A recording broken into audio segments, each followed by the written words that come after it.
नमस्कार, लोकसभा टीवी में आपका स्वागत है। मैं हूं प्रतिबिंब शर्मा और आप देख रहे हैं लोकमंच। और लोकमंच में आज हम बात करेंगे पाकिस्तान में इस्लामिक बहुसंख्यकों के जुल्म और सितम का शिकार बनते हिंदू और सिखों की।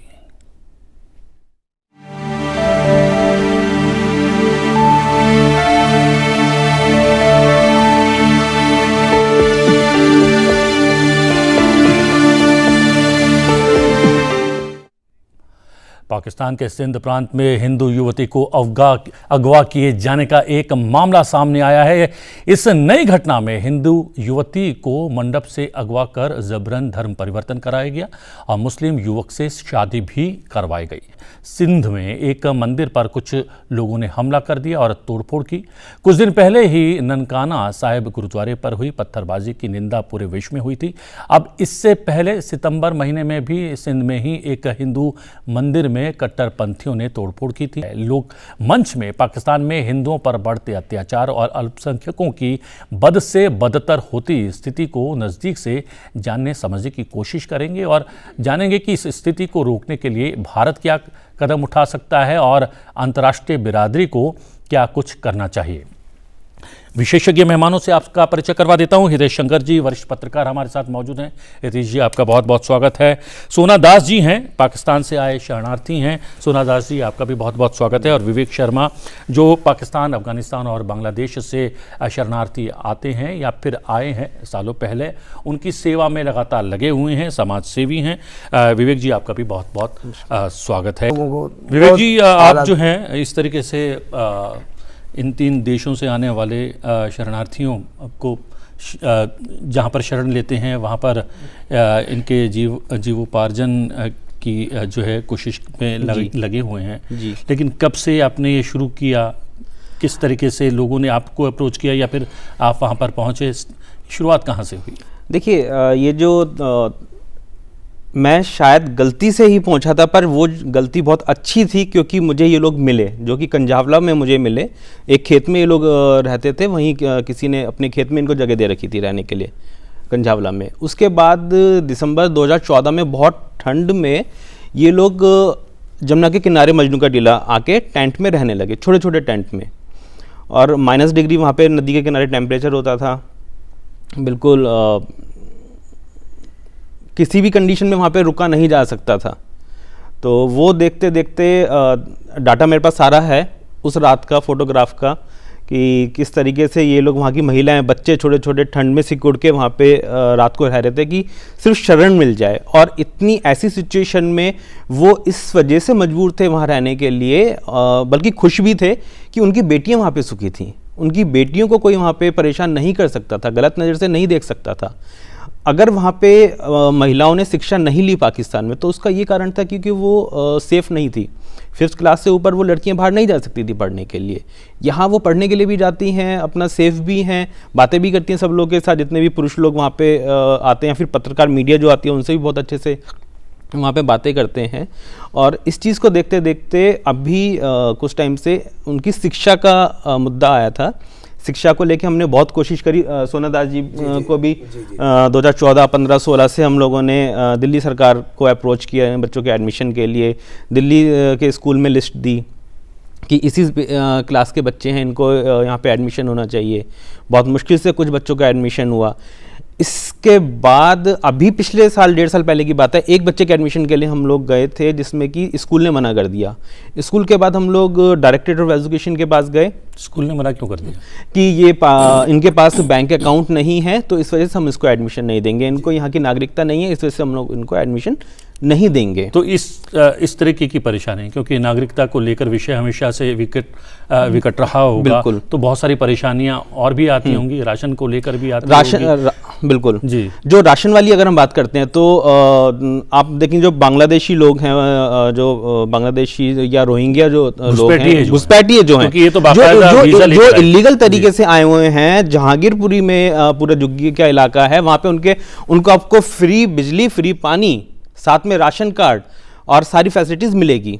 और जहाँ पे पानी का कनेक्शन नहीं है वहाँ पर फ्री पानी के टैंकर मिलेंगे। पर इन लोगों के पास सिर्फ वोटर आईडी कार्ड, वोट का अधिकार ना होने की वजह से इनको ना राशन है, ना राशन कार्ड है, ना बिजली है, ना पानी है, ना सुख सुविधाएं हैं, किसी भी तरीके की शिक्षा तक की फैसिलिटी नहीं है। जबकि हर किसी को पता है कि कौन इलीगल तरीके से आया, कौन लीगल तरीके से आया है। जो इनकी इस देश में, दिल्ली में जो एक्टिविटी है, अगर आप रिकॉर्ड चेक करेंगे तो पाकिस्तानी हिंदू जो लोग हैं उनकी कोई भी इलीगल एक्टिविटी नहीं मिलेगी। इलीगल आपको आधार कार्ड और वोटर ID कार्ड और नागरिकता यहाँ की नहीं मिलेगी, पर बांग्लादेशी और रोहिंग्याओं के आपके सारे डाटा मिलेंगे। सोना दास भी हैं जो कि इस पूरी विकट परिस्थिति को बहुत नज़दीक से देखकर आए हैं। पाकिस्तान में रहा करते थे और इनके बाप दादा जब 1947 में पार्टीशन हुआ था, विभाजन हुआ तो वहीं रह गए थे। उसके बाद से लेकर अब तक इनकी यात्रा के बारे में इन्हीं के मुँह से हम जानने की कोशिश करेंगे। कितने बरस से आप भारत में या दिल्ली में रह रहे हैं और किन परिस्थितियों में या किस स्थिति में आपको पाकिस्तान छोड़कर भारत आना पड़ा? मेरा नाम सोना दास है। हम 2011 में सिंध प्रांत से, जो हमारे डिस्ट्रिक्ट जो हुआ टंडू मोहम्मद खान जी, वहाँ से निकले हुए हम। तो 2011 में हम जैसे धार्मिक वीज़ा जो मिलती है इस हिसाब से वहाँ से हम निकले हैं। तो एक एक बच्चे का पासपोर्ट बना के वीज़ा सब कुछ जो भारत सरकार वीज़ा देती है इस हिसाब से वहाँ से हम निकले हुए हैं वहाँ से। तो 2011 में हम मजनू के टीले पे हम आ चुके थे यहाँ पे। तो भारत में आ चुके तो हमारी जो भी है हमारे लिए अच्छा हुआ। कम से कम हमारी आबरू इज़्ज़त तो रह रही है, कम से कम हमारे लिए ये भी अच्छा है। जो इंसान जो घर बार छोड़ता है, जो चिड़िया भी घर छोड़ती है तो तकलीफ़ तो होती रहती है उनको छोड़ने के लिए।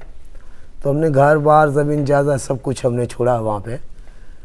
तो बस जो भी हमारे से वहाँ पे अत्याचारी जो जुल्म जो भी हो रहा था वो पे पूरी देश को जानकारी है, अभी भी है। आपने जो बात की अभी का भाई, जो एक दुल्हन जो उनको उठा ली वो हमारी गिनात में है वो। अच्छा। तो हाँ, वो हमारी गिनात में है, जो उनको बेचारी को उठा लिया, ले गए। तो ऐसी बहुत अत्याचारी है जो हम कह नहीं पाते हैं। तो भारत सरकार ने हमको शरण दे दिया, हमारे लिए अच्छा है ये। जी, लेकिन क्या आप महफूज अपने आप को वहाँ पर महसूस नहीं करते थे? पुलिस, कानून वो आपके रक्षक के तौर पर सामने नहीं आते थे? सरकार का नज़रिया आप लोगों को लेकर किस तरीके का रहता था? क्या होता क्या था आप लोगों के साथ? देख सर, एक बात है आपको सुना दे। हम तो वहाँ पे हम व्यापारी भी थे, अच्छे व्यापारी लोग हैं, बगीचे के केलों का ठेकेदार भी हम हैं वहाँ पे। अच्छा। हाँ, ऐसे नहीं है, बहुत परमात्मा का, ईश्वर का दिया हुआ था। मगर हमारे लिए वो सारा जहर था। जो हमारी इज्जत आबरू, हमारे बहू बेटियों पे जो अत्याचारी वहाँ पे हो रही है, तो वो मिल्कत को हम क्या करेंगे? जो हमारे धर्म पे, जो हमारी 3 करोड़ हिंदुओं में हमारी संख्या रह गई, 1.5% रह गई, तो हमारे हिंदू बेचारे कहाँ चले गए? हमने आंखों से देखे, गांव के गांव मुसलमान बन गए। कोई दबाव में, कोई किसी की संपत्ति लूटने में, किसकी बहू बेटी पे अत्याचार करने में। ये सारी जो वहाँ पे घटनाएं होती है हमने देखी भी है। तो ये घटना की वजह से हमने कहा भाई हम तो मर जाएंगे, हमारी जो पीछे वाली जो छोटे बच्ची संख्या जो छोटी हमारी जो बच्चों की है, कम से कम इनकी इज्जत रह जाए। तो हमारा देश भारत है, तो भारत में शरण लेने तो आपके मन में कभी ये नहीं आया कि हमारे अगर माता पिता या आपके जो घर वाले जब 47 की विभाजन की त्रासदी के समय वहीं रह गए, अगर उसी समय अगर भारत आ जाते तो शायद? सर ऐसे है ना, उसी टाइम पे हमारे जो सारे किसान लोग थे, गरीब लोग थे, किसान लोग थे उसी टाइम में। एक तो शुद्धि और बुद्ध ज्ञान के थोड़े, और किसान लोग को थोड़ी सी कमी होती है निकलने की, तो बेचारे डर गए, गाड़ियाँ कट गए, तो वो बेचारे खेती बाड़ी में रह रहे। उसी टाइम में कुछ मुसलमान अच्छे भी थे जो उसने लोगों ने सहारा दे दिया था। अभी तो सारा आतंकवाद फैल गया पूरे पाकिस्तान में। देख लो भाई, एक हमारी लड़की, हमारी एक बहू बेटियां हमारी जो शादी के मंडल पे हम शादी के फेरे दे रहे उसी पे उठा लेते हैं, तो क्या रह गई हमारी वहाँ पे इज्जत, बाबरम वाबरू क्या रह गई हमारी? बहुत अत्याचार है वहाँ पे। तो हम तो अभी क्या बताओ अब लोग। एक तो अपने घर को छोड़ना एक बहुत बड़ा दर्द है, लेकिन आशा भी होगी कि चलो हम अपने वतन जाएंगे वापस, अपने जैसे लोग मिलेंगे, अपनी भाषा के लोग मिलेंगे और हमारे दुख दर्द को शायद ज़्यादा समझ पाएंगे और हमारा थोड़ा सा ध्यान रखेंगे और हमारा जीवन बदल जाएगा। लेकिन बरसों बरस बीत गए, ऐसी स्थिति नहीं आई, तो मन में क्या आया कि यार कि यहाँ कर गलती कर दी? या फिर आप जब देखते थे कि दूसरे देशों बांग्लादेश से आए हुए घुसपैठिए किस तरीके से मज़े कर रहे हैं, उनको वोटर आई कार्ड भी मिल गया है, उनके पास राशन कार्ड भी है, उनके पास लाइट भी है, पानी भी है, तो आपको भी लगता होगा कि यार हम भी इस तरीके से आ जाते तो शायद ज़्यादा ठीक रहता। क्या कभी आया ऐसे? नहीं, हमारा ये पहले आपने जो बात कही है, हम देखो सरकार के सामने हम दुगले हिसाब से चलना अच्छा नहीं है। हम तो खुल के बात कहने वाले हैं। हम आए, हमने आके ही यहीं गुहार लगा दी। हमने कहा भाई हम पाकिस्तान से हिंदू परिवार हैं, पीड़ित हैं हमने खुली बात कह दी। हमारे पास पासपोर्ट है, वीज़ा है, सब कुछ है। हमने खुली बात कह दी सरकार को। हमने जो भी लोग आए, जो भी मीडिया वाले आए, जो भी कितने भी लोग आए पूछने के लिए, भाई बंधु आए, सबको हमने खुली बात कह दी, भाई हमारे पास पासपोर्ट है, वीज़ा है, लीगल तरीके से आए हुए, हम ना घुसपैठी है ना कुछ है। भाई लेकिन मीडिया के लिए भी आप केवल स्टोरी बनकर रह गए, एक खबर बनकर रह गए, या नहीं, मीडिया के लोगों ने भी अच्छा ये जो है सामने आने से पहले क्या मीडिया ने कुछ किसी तरीके की सपोर्ट दी, कोई हमदर्दी दिखाई? नहीं, हमारे लिए मीडिया हमारे लिए तो एक ईश्वर की प्रार्थना, हमारे लिए मीडिया हमारे लिए सब सारी अच्छी चली है। अच्छा, हाँ, सब अच्छी चली हमारे लिए, हमारे पक्ष में चली है। क्यों तो हम नहीं, खबरों तक की बात नहीं कर रहा हूँ। क्या उसके बाद आपके लिए कुछ सुविधाएं बढ़ने लगी, या आपके बारे में सरकारें, लोग, समाज सोचने लगे? क्या वो स्थिति पैदा हुई मीडिया की रिपोर्ट्स आने के बाद? हाँ, हुई। विवेक जी, कुछ परिवर्तन आया? मैं आपको साफ बात बताऊं, अगर आप वहां जाके देखेंगे, आपके वहां एमएलए कौन थे? देखो भाई, पहले एमएलए अलका नाबा थे जी। हमने वहां पर विजिट जी, हाँ, 25-26 हमारा जो घर जल गया था वहाँ पे, तो वहाँ पे के अमीला जो अलका नाबा वहाँ पे आई, मैं खुद उनसे बात करी थी। उनसे कहा भाई हमारे एक तो हम झुग्गियों में रह रहे हैं, हमारे पास कुछ भी नहीं है, बिजली पानी कुछ भी नहीं है, लकड़ी की झुग्गियाँ थी बनाई हुई, तो ये जल गई है। उसने आके ही कह दिया भाई आप ये जमुना के किनारे पे जो आए हुए हो, ये तो गंदगी के किनारे पे पड़े हो। गंदगी के किनारे पे पड़े हुए हो। तो मेरे को थोड़ा सा गुस्सा आ गया। मैंने कह दिया भाई आप बताओ, पूरे दिल्ली जो पूरी दिल्ली है, राजधानी है, उनकी गंदगी ये जमुना समेट रही है, उनको गंदगी कह रही है आप? हम तो धर्म के लिए तो आए, आप सामने आके यही बात हमारे को कह दी। हम बहुत वहाँ से उनसे बातचीत उनसे मैंने करी, तो मेरे से चढ़ गई ऊपर। मैंने बात चढ़ो कुछ भी करो, मेरे को चाटा मार दे, एमएलए है यहाँ की, हम गरीब समाज के लोग, मगर हमारे धर्म के हिस्से में टांग मत अड़ाओ, ये जमुना को गंदगी मत कर, ये जमुना है ना हमारी गंदगी समेट रही है इसमें। तो देख भाई, हमने उसको प्रार्थना करी, हमने उसको को भाई 26 परिवार जल गए हैं यहाँ पे, घर जल गए हैं, इनके लिए कुछ करना तो आप एमएलए है यहाँ की, ये तो करो। कहा था कि खुद आप लोगों ने ये जला दिए। हाँ, खुद आप लोगों ने भाई जला दिए। एक तो हमने घर बार जमीन जायदाद छोड़ दिया, हमने जलाया। भाई हम क्यों जलाएंगे? अपना को घर जलाता कोई इंसान? हमारे पर आरोप लगा दिया हमने। चलो भाई चलो, आरोप भी हम सह लेंगे। हम तो भारत सरकार के हम इतने आभारी हैं, देश का प्रधानमंत्री उनका इतना आभारी है हम हैं, जो अमित शाह जो हमारा नाम। लेकिन आभार के बाद जब इस तरीके के विरोध प्रदर्शन होते हैं, सीए को लेकर अलग अलग राजनीतिक दल हो हल्ला मचाते हैं और ये कहते हैं कि इन लोगों को क्यों दी जा रही है, या फिर सिर्फ इन लोगों को ही क्यों दी जा रही है, तो हिंदू, सिख, बौद्ध, क्रिश्चियन, ईसाई, इन लोगों को क्यों दी जा रही है, मुस्लिमों को इसमें क्यों शामिल नहीं किया जा रहा? तो आपके मन में कुछ सवाल उठते हैं? सर ये एक बात है ना, तो देश का प्रधानमंत्री ने जो ये बिल पास किया उसमें उसने गलती करी है, उसने सच्चाई कही है। मुसलमानों पे कौन सी अत्याचारी है, कौन सी उन पे धर्म पे वर्तन हो रहा है मुसलमानों पे? देखिए, मुसलमान जो बांग्लादेश में मुसलमान रह रहे हैं, पाकिस्तान में मुसलमान रह रहे हैं, वो अल्पसंख्यक नहीं है। वहाँ जो अल्पसंख्यक मैं उन पे कौन सी अत्याचारी हो रही है भाई? उन पे कौन सा धर्म परिवर्तन हो रहा? सिर्फ हिंदू पे धर्म परिवर्तन हो रहा है, हिंदू की बेटियों पे लूट रहा है ना, वहाँ उन पे जुल्म हो रहा है ना। हिंदू बेचारा जाएगा कहाँ पे मरेगा हिंदू? एक ही देश हमारा भारत है जहाँ पे हिंदू बेचारा आके शर्म लेगा। चलो भाई, ये भारत भी हमारे हिंदुओं के लिए, नहीं तो हिंदू को मार दो ना, सब हिंदुओं को बेचारे जहाँ पे उनको मार दो गोली से। लेकिन अभी आपको लगता है, सही में बताना, दिल पर हाथ रखकर, दिल पे हाथ रख के कह रहा हूं कि जो एक वातावरण यहाँ पर बनाने की कोशिश की गई है कुछ राजनीतिक दलों के द्वारा, कुछ सो कॉल्ड समाज सेवियों के द्वारा, उसके बाद आपको थोड़ा सा लगता है कि यार हमें लगता था कि हिंदू होने के नाते यहाँ पर हमें शरण दी जाएगी, प्रश्रय दिया जाएगा, हमारा सहयोग सहायता की जाएगी, लेकिन यहाँ पर स्थिति उतनी अच्छी नहीं है जितनी सोच कर आए थे?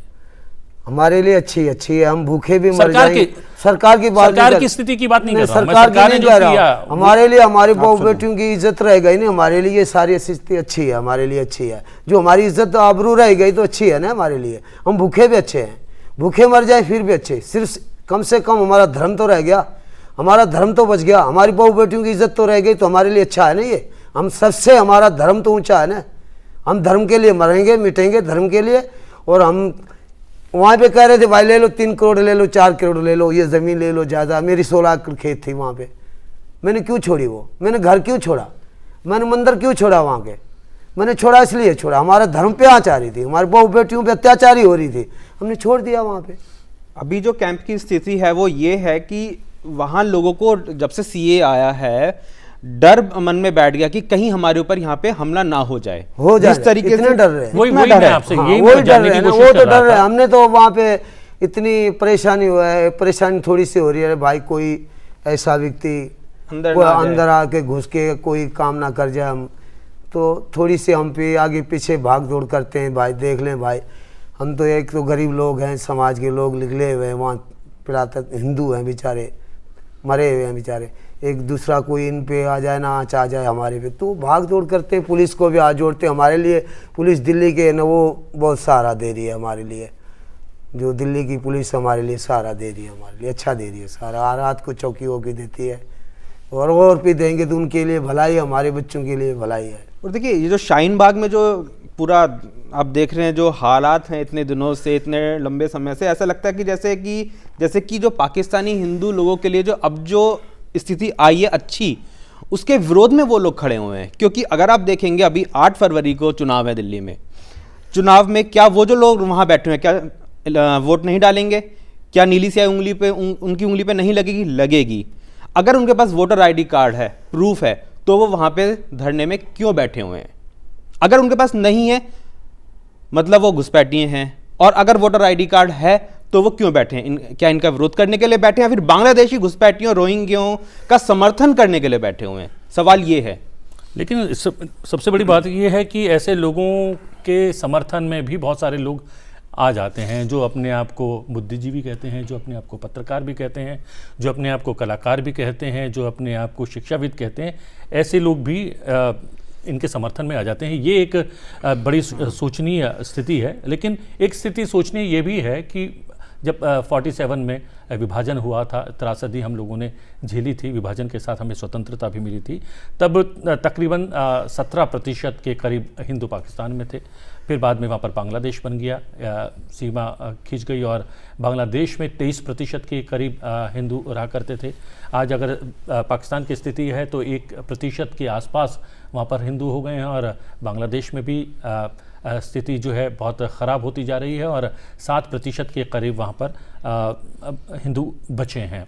वहाँ पर लगातार अल्पसंख्यकों की संख्या कम हो रही है, मारे जा रहे हैं, प्रताड़ित हो रहे हैं, धर्म परिवर्तन किया जा रहा है। लेकिन यहाँ पर अल्पसंख्यकों को सारे अधिकार यहाँ पर मुयस्सर हैं, और सभी कुछ किसी भी क्षेत्र की बात करें तो उनको पूरा अधिकार है उस क्षेत्र में काम करने का, चाहे शिक्षा की बात हो, चाहे व्यवसाय की बात हो, नौकरी हो, खेल हो, हर क्षेत्र में उनको उनके साथ समानता का व्यवहार किया जा रहा है। लेकिन यहाँ पर अल्पसंख्यकों के दर्द को महसूस करने वाले, पाकिस्तान में रहने वाले अल्पसंख्यकों के दर्द को महसूस करना क्यों नहीं चाहते हैं, उस पर राय जानने की कोशिश करेंगे विशेषज्ञ मेहमानों से एक छोटे से ब्रेक के बाद।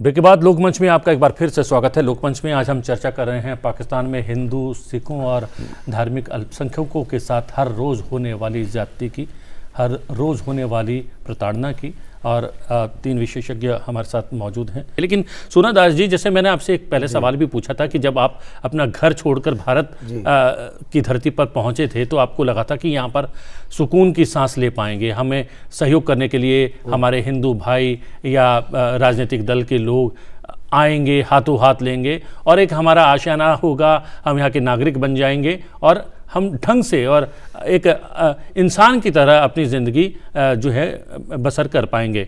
लेकिन क्या अब देख रहे हैं जब आप को अधिकार देने के लिए या न्याय देने के लिए नागरिक संशोधन जो है कानून लाया भी गया है, उसके बाद भी स्थिति में अभी यही है कि आपकी स्थिति बदल पाएगी नहीं बदल पाएगी, तो आपको रंज होता है, थोड़ा सा दर्द होता है?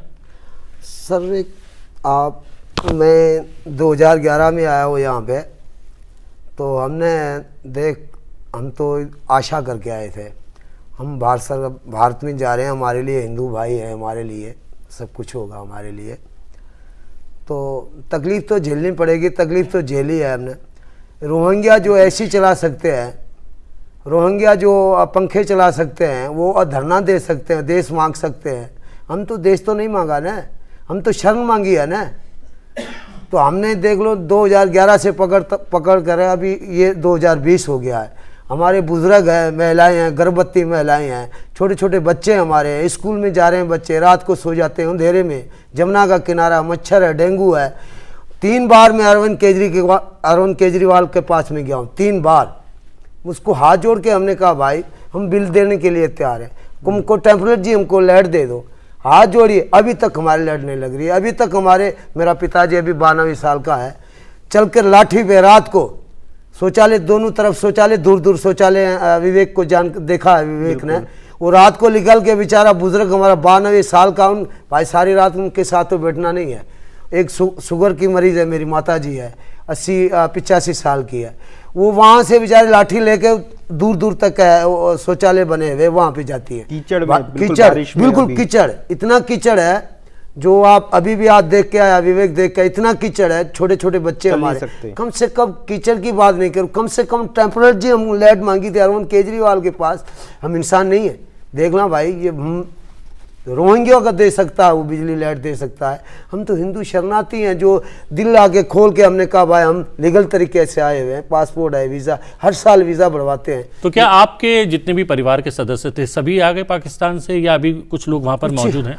हैं कुछ हैं, कुछ हैं। तो वो उनकी स्थिति क्या है? क्योंकि रोज़ आना, जैसा कि हम देख रहे हैं सिंध प्रांत में सबसे ज़्यादा अत्याचार सामने आ रहे हैं, और शायद सिंध प्रांत में ही कुछ हिंदू बचे हैं, और प्रांतों में तो हिंदू नगण्य रह गए हैं। तो क्या बातचीत होती है? बातचीत तो होती है, हमारे बेचारे बहुत परेशान है वहाँ पे, वो कह रहे हैं भाई भारत सरकार वीज़ा देगी तो वीज़ा के हिसाब से जैसे रोहिंग्या की तरफ हम घुसपैठिए, हम घुसेंगे नहीं, हमको वीज़ा मिल जाएगी, भारत सरकार वीज़ा देगी। लेकिन वो 2014 वाली अवधि तो खत्म हो गई। हाँ, वीज़ा वो आ भी जाते हैं। देखिए ऐसा है, वीज़ा देगी तो आ जाएंगे। वो अवधि 2014 तक एक बड़े तबके के रिलैक्सेशन के लिए है, परंतु 11 वर्ष की जो अवधि है जो सभी पर लागू होती है, वो अवधि तो वीजा के लिए अप्लाई करने के लिए है, उसमें अवधि ज्यादा है, परंतु ग्राउंड भी हैं अलग अलग, तो आप उसमें अप्लाई कर सकते हैं, अप्लाई कर सकते हैं। हाँ, ऐसा नहीं है। एक बड़े तबके की पीड़ाओं का अंत हुआ है, मगर अगर उत्पीड़न जारी है तो राहत के लिए भी रास्ते तो अभी भी आपको डर लगता होगा जब खबर आती है कि सिंध में ऐसा हो गया है, पाकिस्तान में ऐसा हो गया कि हमारे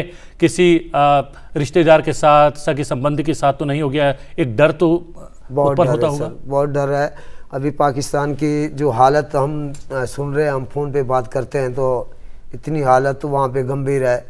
बेचारे कोई आने वाले हैं, वो बेचारे कह रहे हैं भाई उनकी ज़मीन नहीं ले रहे, कुछ भी नहीं ले रहे, धक्का दे के निकाल रहे हैं, भाई चले जाओ आप। तो एक अपना पासपोर्ट पे खर्चा इतना आ रहा है, बेचारे कोशिश कर रहे हैं निकलने के लिए, वीज़ा भारत सरकार देती है तो आने के लिए बतेरी कोशिश कर रहे हैं।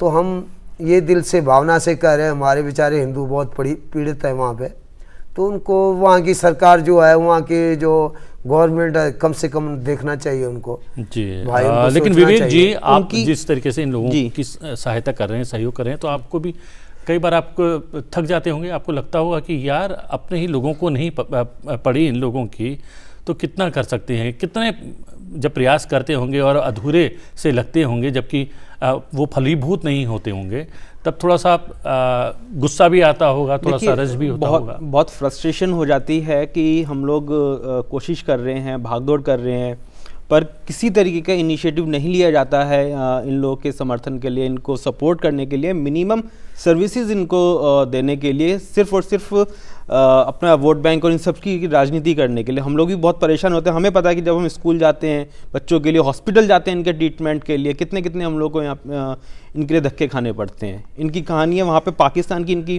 कहानियाँ सुनने को मिलती हैं और गुस्सा आता है। जैसे कि अभी किसी ने मुझे बताया कि वहाँ जो अगर किसी की मृत्यु हो जाती है, किसी हिंदू की मृत्यु हो जाती है, तो पहले जो शमशान घाट हुआ करते थे वो सबके सब छोटे हुए हैं। लगभग 20-30 गज की ज़मीन है जिसमें कि वो शमशान घाट बनाया हुआ है। और वहाँ के मुस्लिम लोगों का कहना है कि आप यहाँ पे अंतिम संस्कार नहीं करेंगे, बॉडी को नहीं जलाएंगे। क्यों? क्योंकि हमें बदबू आती है इसमें से।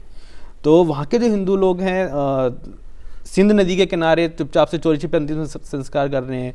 अधजली लाशों को वो बहा देते हैं पानी में, इस तरीके से कर रहे हैं कि कहीं हमें कोई देख ना ले। फिर अगर वहाँ पे कोई इनके ऊपर अत्याचार होता है, वो पाकिस्तान में अगर पुलिस को कॉल किया जाता है, कुछ भी है, तो जो गुंडे लोग हैं वो हावी हैं पुलिस के ऊपर, कानून व्यवस्था के ऊपर। अच्छा, बिल्कुल। तो ऐसा इन लोगों ने मुझे बताया कि वो पुलिस भी कुछ नहीं कर पाती है। तो पाकिस्तान खुद ही इतना कमज़ोर है उस कानून व्यवस्था में कि जो वहाँ की गुंडाई है वो उनके ऊपर हावी हो रही है। जिस तरीके से अभी कुछ दिन पहले वहाँ पे हिंदुओं की किसी की गर्दन काट दी, मर्डर कर दी, इसी तरीके की चीज़ें हो रही है। और इधर वहाँ की वो भी शायद आपके कुछ परिचित थे जिन। सर एक बात है ना, वहाँ पे अभी 2 जनों का झगड़ा हो गया, तो वहाँ पे एक बात कह रहा हूँ मैं, झगड़ा हो गया तो अगले ने जो मुसलमान उनने गालियाँ दे दी, तो अगला क्रोध हो जाएगा तो वो भी गालियाँ देगी। झगड़ा हो गया, लड़ पड़े, मार दिया। जब फैसला चला गया वो बडेरों के पास वहाँ पे, तो कहेंगे भाई किस पे झगड़ा हुआ? भाई उसने गालियाँ दी तो मैंने भी गालियाँ दे दी। अरे हिंदू काफर होके मुसलमान को गालियाँ दे रहे हो? जो पक्ष है वो उनकी तरफ जाएगा। मुसलमान हो, हिंदू होके और काफर होके हमारे मुसलमान को गालियाँ दे रहे हो? इतने काफर हो चुके हो अब हिंदू हो गए। लेकिन हम तो देख रहे दुगले हैं हिसाब से हिंदू को देखना पड़ता है। वहां पे हिंदू बेचारा मरा हुआ कसाई के सामने जैसा हिंदू बकरा है, कभी भी वो काट सकते हैं। इसी तरह से हिंदू वहां पे है। फिर कुछ उन्मादी गीत बच्चों से गवाए गए, बड़ा उसे प्रगतिशील गीत के तौर पर बताते हुए, जिसमें सीधा सीधा बुतों को उठवाने की बात और सिर्फ एक मजहब का नाम रहने की बात जो कही गई है, वो इस्लामी देश में हो सकता है, वो डेमोक्रेटिक देश में नहीं हो सकता, वो जिहाद के लिए मुफीद हो सकता है गीत। ये बच्चों को प्रगतिशीलता के चक्कर में उनके मुद्दों से जोड़कर एक युवा आक्रोश की जमीन तैयार करने की कोशिश की गई। फिर उसको धीरे से जामिया तक लाया गया। जामिया में जब मंशा तो वही थी जो उपद्रवी थे, उसे डिसोन नहीं किया था, मगर जब पकड़े गए तब पता चला कि उपद्रवी वो छात्रों को आगे कर एक बड़ा दंगा भड़काने की साजिश थी। लेकिन जैसे ही वो पता चलते ही उस दिन अगले दिन से शांति में आ गए। उपद्रव का एक्सपोज होते ही वहां पे सोशल मीडिया ने बताया कि पुलिस वाले आग लगा नहीं रहे थे, वो आग बुझा रहे थे, पत्थर मार क्या क्या कर रहे थे, कपड़ों के अंदर कौन से कपड़े पहन रखे थे, उनकी आइडेंटिटी जब आई तो पता चला कि मंशा कुछ और बड़ी थी। वो PFI वाला डिजाइन आप उसे कह सकते हैं। और लेकिन इन लोगों के साथ फिल्मी चेहरे भी आकर खड़े हो जाते हैं। सोशल मीडिया का इस्तेमाल भी फिल्मी चेहरे इसको एक मुहिम के तौर पर, एक आंदोलन के तौर पर लोगों के सामने लाने का काम कर रहे हैं। वो क्यों? देखिए, वो देश तोड़ने के लिए। देखिए कि मीडिया का भी एक तबका बड़ा सिलेक्टिव रिस्पॉन्स लेता है। अभी जैसे एक दिल्ली सरकार की उपलब्धियां बताने के लिए कार्यक्रम हुआ, जो 5 उसमें रिस्पोंडेंट थे वो पता चला कि पार्टी के कार्यकर्ता ही हैं, वो भी सोशल मीडिया से ही पता चला। इसी तरह से एक आर्थिक विषय पर जब बात की गई तो चांदनी चौक में एक बड़े पत्रकार, कथित बड़े पत्रकार जब लेकर गए तो पता चला वो भी एक पार्टी का कार्यकर्ता था जिसे व्यापारी के तौर पर पेश किया गया, वो उसका पदाधिकारी नेता था। और यहाँ पर भी आप ये देखिए कि फिल्म की बात हो या जो सामान्य लोगों में से भी राजनीतिक रुझान वाले लोगों को चिन्हित करके उनका रिस्पांस ले रहे हैं, वो फिल्मी जगत में तो वो चीज़ें फिल्मी ही हैं। उन भावनाएं कितनी जुड़ी हुई हैं उसकी बजाय फिल्मी कितना है ये समझने की बात है। ऐसे किरदारों को पेश करना बड़ा ऑथेंटिक, अपने तर्क को ऑथेंटिकेट करने के लिए एक तरफ ऐसे लोगों को और ऐसे ईमानदार चेहरों को जिनकी बात सुन के आंखें गीली हो जाती हैं उनको दरकिनार करना। नहीं, ये इनकी बात नहीं है, इनकी बात अगर चलेगी तो हमारी बात दब जाएगी जी, सरोकार की बात दब जाएगी। ये सहिष्णुता भी सेलेक्टिव है, आंदोलन भी सेलेक्टिव है, विषय भी सेलेक्टिव हैं और इसीलिए सवाल उठते हैं कि ये सेलेक्टिव मुद्दे उठाने के पीछे क्या कौन सा सेलेक्टिव जो है एक एजेंडा छुपा हुआ है। आप तीनों आए और कार्यक्रम में शामिल हुए, धन्यवाद, थैंक यू वेरी मच। लोकमंच में आज के लिए इतना ही। लोकमंच में आपसे फिर भेंट होगी। फिलहाल मुझे आज्ञा दीजिए, लेकिन देखते रहिए लोकसभा टीवी। नमस्कार।